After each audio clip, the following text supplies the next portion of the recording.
அனைவருக்கும் வணக்கம். தமிழ்நாடு வியாபார சங்க பேரவையுடைய மாநில துணைத் தலைவர் உங்கள் முத்துக்குமரனார் பேசுகின்றேன். அருகில் மாவட்ட தலைவர் ரத்னாஜோரி ரவிக்குமார் இருக்கின்றார். பனிசங்க பிரமுகர் பிள்ளையார் கோயிலுடைய அரங்கா தர்மகர்த்தா கண்ணன் சிரிக்கிறார்.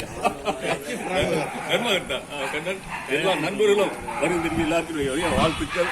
இந்த பாரதியார் சிலை சில மாதங்களுக்கு முன்னால கிட்டத்தட்ட ஒரு 70 ஆண்டுகளுக்கு முன்பாக அமைக்கப்பட்ட சிலை. அது உடையது சூழ்நிலையில் அதையெல்லாம் வரிசை சார்பாக தமிழ்நாடு வியாபார சங்க பேரவை சார்பாக அதை சீர் பண்ணி பராமரித்து நல்ல உள்ளங்கள் துணையோடு மீண்டும் கம்பீரமாக அமைத்திருக்கின்றோம். ஒரு நாள்களை பூங்காக்கள் இங்கே அமைக்க இருக்கின்றோம்.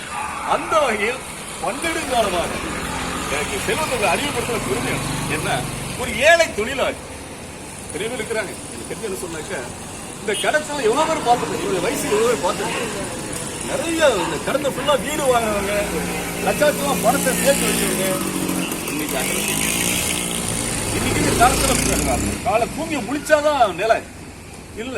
ஆனா கையில காசு கிடையாது. சாதாரண ஒரு ஆசாரியாரு இன்னைக்கு அவரோட தகுதிக்கு ஒரு 10,000 ரூபாய் மேல போட்டு போயிருக்காரு. லைப்ரரியில நூலகத்து பொருளாளர் நிறைய பதிவு செஞ்சிருக்கிறாரு. இந்த பாரத்தில் நிறைய பதிவு செஞ்சிருக்கிறாரு. தனக்கு வருமானம் இல்லாட்டாலும் சரி பரவாயில்ல, அந்த மாதிரி நல்ல உள்ளங்களை மதிக்கணும். இந்த தென்னவனை காட்டியா அவரு அதே மாதிரி ஆள் தான். அப்படியே ஒரு பாமக அவரு